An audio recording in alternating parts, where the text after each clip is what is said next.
Hey everyone, this podcast is part of Story Mode, the podcast network of Gamefully Unemployed. You can support us and gain access to other great exclusive podcasts at patreon.com/gamefullyunemployed. That's patreon.com/GAMEFULLY unemployed, which is spelled like it sounds.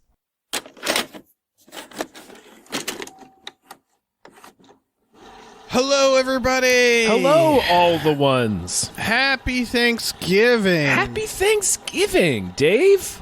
Hope you're all getting stuffed with food. And, whatever. Yeah. It's my honest hope that each and every one of you gets stuffed today. Yes. My name is David Bell. My name is Tom Ryman. And we just watched Astartes. I guess. Wait a minute. S something. Astartes. Ease. Astartes. Astartes. Sure. Whatever, man.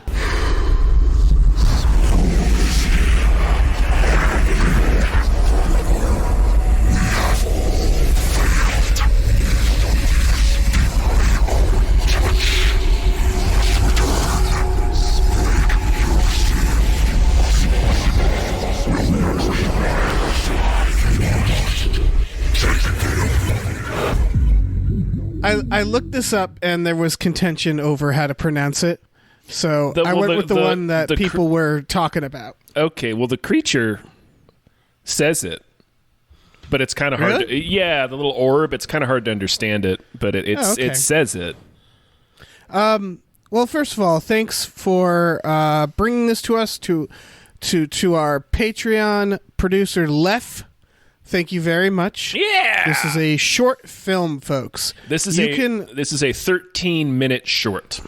Yep.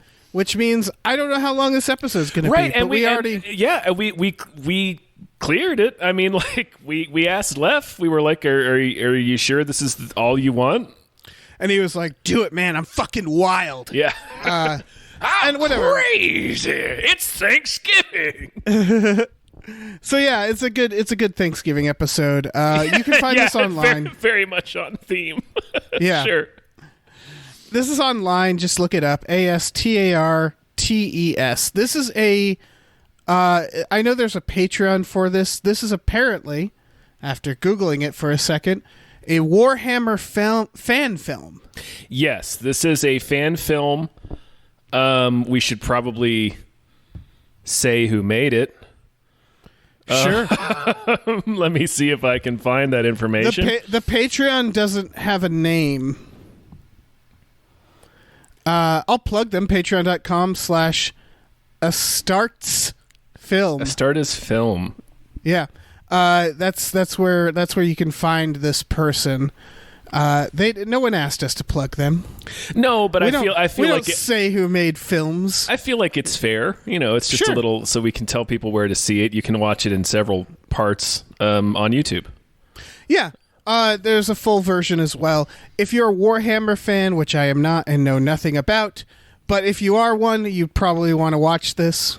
Tom, do you know Warhammer? Barely. Okay. We could have used Evans on this one. Oh yeah. Because this is an extremely esoteric film.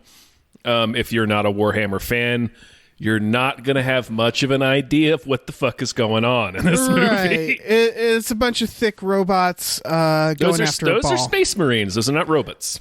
Yeah, we do. They're revealed to be marines, but they look like thick robots. They do. They look like swole, chonky robots. Yeah.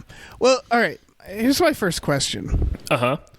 What is the purpose of a fan film, do you think? Like, obviously, that's a subjective question. I don't know. I think that's an impossible question to answer, honestly. It's what's the purpose of anything? It's a form of expression. When it's specifically a fan film, I guess it's just when it's either you want to turn an existing story, which I don't know if this is or not. It seems to be like it's the first time they're coming into contact with whatever the evil is called in Warhammer. We're going to have Warhammer fans screaming at us this entire podcast. Yeah, that's fine. Let them scream, Tom. Let them scream over their turkey dinners. Mm-hmm, yeah, it's just gravy dribbling down their chins. Just listening to it with the family. Shrieking, shoving their fists into the mashed potatoes and just anybody howling at the ceiling. If anybody listens to this during their family dinner, let us know, but also stop. No, I'm going to give you the opposite advice. Okay. I want you to keep going. That's fair. I think actually a fan film has a rather specific purpose. Okay. I think a fan film's purpose should be to make people want a full film version. For example, the Uncharted fan film. Oh, yeah, for sure. The and this isn't technically not a fan film, but the Deadpool short, Batman Dead End. These are all fan films that kind of I don't think Dead End had that goal. Well, I don't think Dead End had that goal, but I think if someone gave them millions of dollars, they'd be like, "Oh yeah." I think a fan film proposes a version of an existing property and makes people want to see more, right? Yeah, and it's kind of like that is the point. It's also the point to do the same thing for the filmmaker. It's the same point as any short film. It's to be like, this is what I can do as a filmmaker. Right. It's also a tribute, obviously. It's people who just love a property and want to make a fan film of it. And this person making these, they clearly have a Patreon where they make fan art and stuff like that. So I don't think the purpose of this was, let's have a Warhammer movie, folks. However, let's have a Warhammer movie. It's folks. Weird that there's not one. Yeah. Yeah. This. It's. How did you like this, by the way? I thought it looked pretty cool. It was genuinely impressive. It's a computer animated short. Yeah. And apart from just not really knowing what the fuck was happening. It looked cool. I mean, there was some cool setups. Yeah. Like there was some cool set pieces in it, and it's relatively straightforward. Like it's like, oh, okay, the Space Marines are invading this ship full of rebels who are traitors to the Empire, I guess. And then it's just them working through this ship, and they find this weird alien bullshit in the center of it that teleports them to some cyclopean alien world that's metal as fuck, and then it ends. Yeah. And that, to me, made me want more. And it felt like the movie was trying to... It's weird because the film doesn't teach you anything about Warhammer. No, I don't know any more about Warhammer. Nope. And so you could argue that a fan film needs to maybe like give you the world, but you know enough about what's happening. Also, I found the actual film. It's okay. It's pretty good. I thought some of the action wasn't shot well. The CGI action, there was a lot of close-ups. I had trouble figuring out where people were in a sequence. Oh yeah, because they'd start fighting, and I couldn't tell who was attacking who because the camera would break the 180 rule constantly. Yeah, the geography was a little wild. Yeah, but what I thought, like this almost came across more like a special effects demo reel at times. However, I think it makes a good case for this universe. And just like it feels like it just extracted like a chunk out at no particular point, but the way it ends implies like there's more story here, right? Yeah. It's sort of like the cutscene at the beginning of a video game. Sure. But it really like the only like every. I guess what the thing that really got me was. Well, everything else just looked like Star Wars. Chunky stormtrooper guys. Mm-hmm. Space bullshit. It was fine. But the moment that weird alien ball gets whipped out, and then at the end where they're in this weird skull chasm, I was like, well, this shit looks great. And it's H.R. Giger-esque. Yeah, and then there was that bit where that dude was linked up kind of to the ball, and then it like makes him insane or possesses him somehow. And do you remember that part? Yeah. That like priest dude, and he's like wearing a helmet, but he like takes his helmet off and he's freaking out on the inside of his helmet, and they just like and they just crush his fucking skull and shoot him. That was boss. And so I think the appeal here is all right, we like, and why this works for a 13-minute short too is okay, we're giving you that Star Wars stuff. Okay, you're in space. Star Wars, kind of wizardy, but not really. Yeah. You know, it looks kind of some light wizardy. There's sort of this like generic RPG look / space that's in video games. Do you know what I mean? Like Space Wizards, Destiny, all that. Yeah, and this is kind of, it's a little unfair to Warhammer 40K because Warhammer 40K was very old, right? At the beginning of a lot of this stuff, and a lot of stuff now it borrows from it, like StarCraft, Doom. Yeah, I'm not knocking it. I'm just saying that it looks a certain sci-fi generic way. Yeah, and then the moment they whip out the Giger shit, it kind of hammers in what the premise, what the ask is, where it's like, but this at the same time. Like, we get some real fucking dark magic hell shit. Yeah, which, it's been done in, like, Doom, but Doom aesthetic is more like metal. Yes. This felt more like genuine awfulness. Right. Like, as soon as the horror kicks in, it's pretty dope. Like, that's where the idea, and I'm not sure if Warhammer originated this, but I know that's where the idea of teleportation going through hell that's in Doom and in Event Horizon, it comes from Warhammer. Right. Yeah, that makes sense. And that's I think that's what we're seeing at the end of this short film. Yeah, who can say? Yeah, I don't know. And I do think there's, I don't know, like it did actually remind me of Batman Dead End, even though, like you said, it's probably, that might not be a proposal. For people who haven't seen Batman Dead End, I saw it's so old that, like, if you look it up online, it'll be like a really shitty copy. Usually, I don't think anybody's made. It's like 15 years old. Like, yeah, this is early days of the internet. Well, at least early days of like YouTube. So picture yourself pre-Nolan. Picture in pre-Nolan existence, and you see this Batman, and he has like almost just like the TV show, like he's just wearing like fabric as Batman, and it's like the big thick bat symbol. He's kind of a bulky Ben Affleck kind of Batman. Yeah, and he's going out to stop crime, and he goes into the alleyway and he finds the Joker. And so what you're watching, you're like, oh, this is a really good reimagining of Batman, because again, we've gotten like the Schumachers at this point. So it felt it's almost very Nolan, pre-Nolan, where it was like kind of gritty. So you're watching it, just taking it in as that. He fights the Joker, and then in the alleyway, suddenly something snatches the Joker and drags him to the roof of the building. And you don't know what. And what jumps down is a fucking alien, as in an alien from the movie Alien. Yeah. An alien. And Batman starts fighting the alien, and you're like, holy shit. And it's a very well done alien. It looks like from the movies. And as he's fighting the aliens, sure enough, 3 red dots form on the alien's face. It gets exploded. Mm-hmm. Batman stands up, and there's a goddamn predator. And then it ends with Batman in an alleyway, and on one side are a bunch of aliens, and on the other side is a predator, or a bunch of predators. And it ends.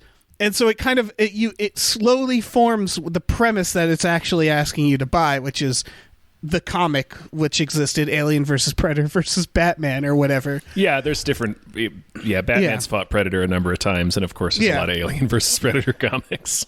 Yeah, so it gives you Batman in a cool way, and then it gives you Alien and Predator on top of that. And I felt like this gave me that. It gave me a halfway decent, like, oh, this is like space battle bullshit, and it looks good. It looks fairly original. And then it adds that hell aspect in, and it was like, oh, this is really cool. Yeah, it begins as like brutalist Star Wars. Yeah. Because there is a sameness to it, but it's also when people are getting killed, they're getting murked. It's like, oh, geez, okay. And then when the hell shit comes in, you're like, I am on board. So Yeah, More so of the hell shit, please. It puts together this world where it's like, oh yeah, why isn't this like a TV series or a movie? It is weird because there's a number of video games and tabletop games, and this is a popular property. It is bizarre that there's not like a high profile TV series or movie in development right now. So Robert Evans once explained to us Warcraft. Warhammer. I wasn't Warhammer, whatever. Mm-hmm. I wasn't paying attention. We already got a Warcraft movie, Dave. It was on my mind for what I was about to say. So it's like a role playing type bullshit, right? Yeah, essentially, I think it began as a tabletop miniatures game, like a war game. What? Do you think the reason we haven't gotten one is look at the movies based around role playing games? Possibly.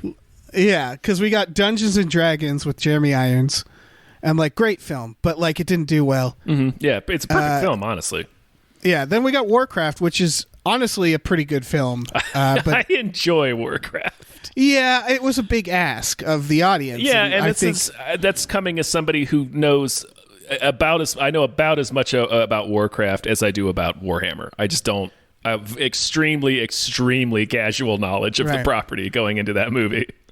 I don't remember if this is true, but I feel like the thing that Warcraft didn't do is they sort of start big, right?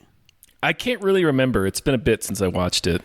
I think about like Lord of the Rings and why Lord of the Rings worked, and I feel like the first sequence of that film really shows why it works, which is they tell you this big story, and then they go they hone it, they whittle it all the way down to a single hobbit. Yep. And then we start in the Shire, and then it blows back up. Yeah, slowly. Yes. Yeah, but we get our protagonist. We spend a lot of time, and the thing about the Shire feels like not real life, but it's the closest. You know what I mean? It feels kind of medieval. It's normal. It's normal. Everybody's kind of a person. They're drinking. They're having a good time. Yeah. So it doesn't start with like Gandalf fighting Saruman or some shit. Talking, like they started small and they ease you in. Mm-hmm. And I don't know what the equivalent of that is for Warhammer. I could not begin to tell you.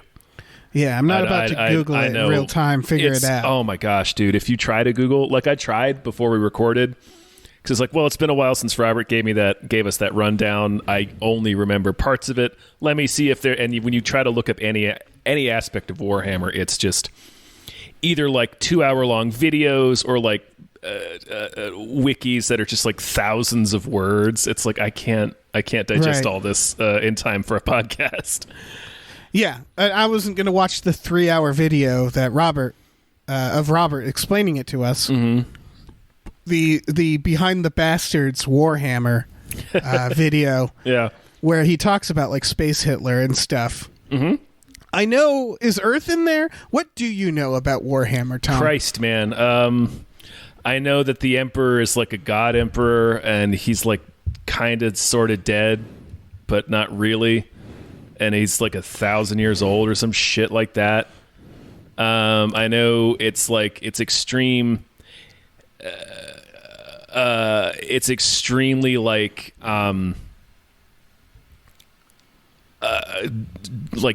duty bound to the Emperor to the level of like religious zealotry. Okay. It unfortunately gets quoted not infrequently in The Donald.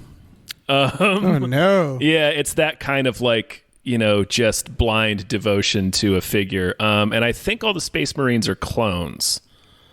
Okay. And that's about the extent of what I know about Warhammer. Oh, and that the evil magic I think is called Chaos. And they stumbled onto it by accident when they were inventing teleportation, I think. Okay. Again, you're screaming into your mashed potatoes, hurling gravy all over the dining room, just shitting into the turkey, angry at me misquoting Warhammer. Mm-hmm. But that's the extent of like what I think I know about Warhammer. Right. Is there hammers? Probably. Okay. Is that where it gets the name? Well, I know there's two different Warhammers. There's Warhammer Vanilla, which is a traditional fantasy D&D setting, like swords and sorcery and shit. And then there's Warhammer 40K, which is this property, which is in the year 40,000, I believe. So, did Warhammer come first? I'm not sure. Okay. I'm not sure which property came first. All right. And Warhammer is just a bullshit name? It's just a name? It's just the name. It's like Dungeons & Dragons. Okay.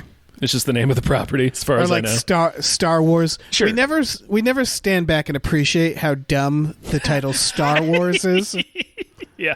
Like, that should have tipped us off right there about Lucas and his Star Wars. All right. Yeah. The internet says it's a medieval fantasy, and then 4K took it into the future, which is a cool idea. Yeah, no, it's dope. So, yeah, it's a war game. And so here's my assumption. And, while people are taking dumps in their turkeys, they might get mad. But, like, my assumption is that a bunch of motherfuckers just wanted to make a strategy tabletop game. Mm-hmm. And then over years, people just added more and more fucking lore. Yeah. Okay. And so at its core, it's just a goddamn board game. It's a game. Is what I'm hearing. Yeah. Yeah, that people added a bunch of horse shit to. That's how all of these things get started, Dave. Yeah. But we don't do that with other games. We don't have a Monopoly lore. Well, Monopoly didn't expand out into this like huge weird thing. That's true. And I'm going to entertain you, even though I know you're being obtuse for the purposes of comedy.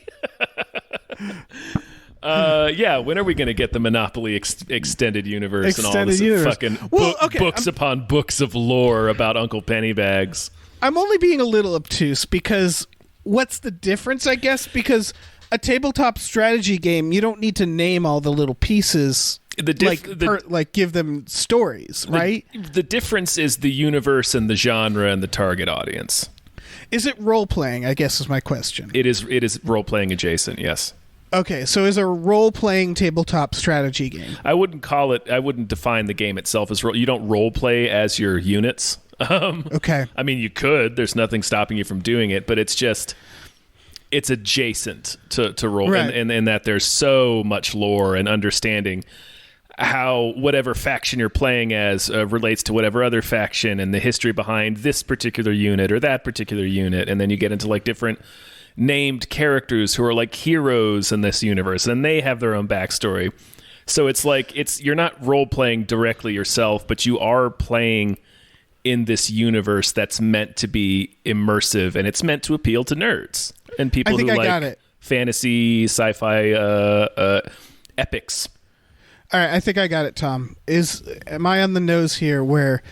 All right, you know how in the movie Murder at 1600, Wesley Snipes has a model in his apartment. He's getting evicted, and that's part of his concern is he can't move the model. And the model recreates famous battles because he's a battle history nerd. Uh-huh. And he talks about what's going on in the model. That's the idea. It's this frozen moment of time. And people do this all the time. They make models, dioramas of historical moments. Mm-hmm. Is Warhammer that? You're essentially role-playing, you're playing a diorama of a battle, and you're giving lore to the battle. Warhammer is related to that, yeah. It's like adjacent. It targets the same kind of hobbyists who like to collect and assemble these miniatures and paint them.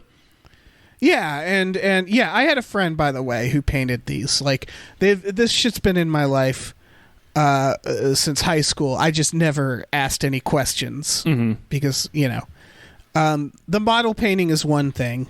I get that. And the actual playing, like Warhammer, my background with Warhammer was having friends who painted the models, and so it never even occurred to me that you could like do anything with the models. Oh yeah, it's a game form. It's a game.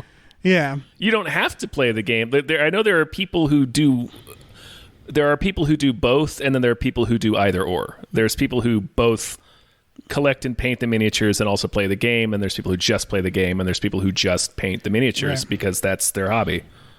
Right. So you're making a battlefield. You're playing out battles. Yes. They don't go to a specific way, but the battles have their own lore and characters, and there's like a bunch of bullshit like space wizards.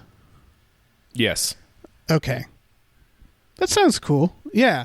I mean, it's And not cool. It's just translating that into a whole movie or in a movie series is its own fucking nightmare. yeah. I mean, especially for something like this where there's just volumes of lore at this point. Right, because who would even want to do this? What filmmaker would be like, "Oh yeah, sure. I'll embrace this community of people who know way more about it than me and take a shot at a movie." Like what screenwriter is going to put together a Warhammer 40K movie, That's a good question, yeah. I mean, I don't know. You would have to be hyper focused on a piece of it. Right, exactly. And you would have to tell that story from beginning to end and just show the grand scale of the universe. Because it's not like Lord of the Rings. Lord of the Rings is a very specific story. Yes.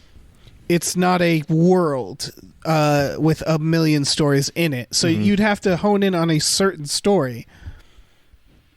And I guess it's like making the movie version of the dictionary. Kind It's of. like, I know that there's important events in Warhammer that could be the focus of the movie, like Horus Heresy or something like that. Horse horsey. Horus Horsey, yeah. Horse Horsey. Horsey Horsey. But like Horsey Horsey. But yeah, like picking one of them. And also I think honestly the major problem with why we're not seeing a big mainstream Warhammer 40K project is twofold. One, it's a sweeping sci-fi fantasy epic that has tech and spaceships and creatures and magic. That's expensive. Yeah. Two, as popular as Warhammer is, it's still sort of niche. Right. Like no, you would have to. It's not quite in the mainstream the way that Warcraft was. That's the thing is going back to my friend who painted Warhammer in the 2000s. He got very mad at me when I got excited that Peter Jackson was making movies again, and then he asked what the movies were, and I was like, something about rings. And my point is that I didn't need to know the lore of Lord of the Rings. I didn't even know what Lord of the Rings was when those movies came out. It didn't matter. So like if you make a Warhammer movie correctly, jackasses like me will be like, I don't know what Warhammer is, and then you see the trailer and you're like, this is fucking great. Yeah. It's just a very big risk. That exactly. It's hard to get especially now. Jeez. Yeah. But it'd be hard to get a studio to foot the bill for how much a Warhammer movie would cost. Oh yeah. Well, especially like literally right now. Yeah. But it like. Well, I mean, just even just within the scope of like, let's say the past 5 years, or maybe even the past 10 years. Like Lord of the Rings is just about the only fantasy series that's ever been a huge success. Right. And Star Wars is kind of almost like the only big sci-fi epic that's ever been a huge success. Sci-fi fantasy, yeah. Sci-fi fantasy epic, yeah. It's which is what Warhammer is. And then outside of Star Wars and Lord of the Rings, you have dozens of attempts that just haven't worked. So it's like it as popular as those brands are, their respective genres are still extremely risky, just historically speaking. It's also funny how, just going back to Star Wars, we watched, I think for Best Bad Movie, what's it called? Masters of the Universe? That came after Star Wars, right? Oh, yeah. It's just funny looking at the movies like that, the movies that are like attempts at being a Star Wars, and thinking that really the only thing that made Star Wars is that it was first. Because when you go back and watch the original Star Wars, not like redone, retouched, like it's kind of a shoddy film. Oh yeah, they're flying by the seat of their pants on that movie. Yeah, it had a couple real. It had not a couple. It had a lot of really good talent in it. But like again, Masters of the Universe. Who was the bad guy in that? Frank Langella. Yeah. Like it's like all these places where like I don't know, man. I guess this will be the next Star Wars. Well, yeah, Masters of the Universe is also based on He-Man. Like it was based on an established property. An established property that was extremely popular with children. It just movie came a little too late. That was the first one that popped in my head. Like Mystery Science Theater does a million of these, and a lot of them aren't any like it's a dice roll. It's a lottery. Whereas like Star Wars was just the first fucker to do it, and Lord of the Rings feels the same. Where it's like you said, fantasy. We got Willow. And everybody's like, fuck that. And like, Lucas wanted to make Lord of the Rings and couldn't. And I guess the Beatles did at one point too. And then they figured out a way to take this, because I would say Lord of the Rings was a niche nerd thing.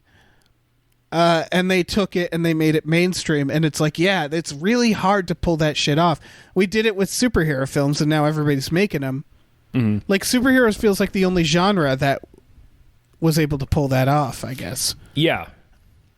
But yeah, would be super risky to make a Warhammer 40K unless they had a filmmaker who is like, I'm passionate about this, I'm tested, and this is my idea, and I can make it for like not that much money. Right. Which I think is what Lord of the Rings was, right? Yeah, the amount of money they spent on Lord of the Rings will surprise you to look it up today. Yeah, at least the first movie. You can see it in the movie. You can see there's a few shots or a few moments where you're like, this isn't actually that big of a budget, is it? No. It occurred to me watching it, the ending where they're just running around in the woods for 20 minutes. And it was like, there's nothing. This is just the woods. They tricked me. They're just in the fucking woods. They could be in my backyard. Yeah, they could be anywhere. Yeah. Yeah, that first movie, the scale is not very big. I mean, obviously, it increases as it goes on, and they get more. Oh, yeah. But it's the total for all three films is $280 million. Oof. That is the amount of like one Avatar. Yeah. Jesus Christ. Yeah. So I see this filmmaker going back to the short here, going obviously animated. Just to give people a quick comparison, The Lone Ranger, starring Johnny Depp and Armie Hammer, budget about $230 million. Jesus fucking Christ. For one Lone Ranger. Oh, yeah. Jesus fucking Christ. And that's only 10 years later. That's not like we're not talking absurd inflation here. Right. Anyway. Yeah. Anyway, this short though, like it's animated, it's CGI, and that's one way to go about a Warhammer movie. I don't think it's the right way though. I think you'd actually want it to be live action. Ideally. Animated would be the most feasible way to do it without spending $200 million. I think they'd get away from themselves though. Like I think the problem with something like this animated is sort of the problem with CGI now, which is that you have to. It's the reason Lord of the Rings worked. We brought it all the way back to the Shire, and if they had all the money in the world, would they have done that? I hope so. They're following Peter Jackson. They're following Tolkien's story, so probably. Yeah. But like then you look at the Hobbit movies and you're like, "Oh my god, this is what happens. This is what happens when you give them all the money in CGI." And that's the thing is like so you sort of need for the audience to be able to understand the world and like find footing. You kind of need to be limited by budget, so you don't do too much at first, and you focus on the characters and build the world out as you go. Yeah. But then again, I don't fucking know anything about Warhammer, so I don't know if that's possible. I don't know. I have no idea. Maybe we will never achieve a Warhammer film. Maybe, man. I don't know. But we'll have this short. I don't know. I don't even know that there's ever been any serious discussion of one. Yeah. I could be wrong about that, but I think it's just the back alleys of the internet and weirdos making shorts, which I hope this person. This is another weird question about fan fiction and fan art. This Patreon, they're sort of. This is what they're doing. Do you like? How does this culture go? And I assume it's not like this. If like Spielberg saw this short and was like, "I want you to make I want you to make Ready Player 2." It's a bad example because anybody would say no. But do you think this person would be like, "Nope, only Warhammer. Thank you, Mr. Spielberg. Only Warhammer." I have no idea. Like I don't know. Yeah. I'm not. I'm not sure what you're asking. You don't have access to this person's heart.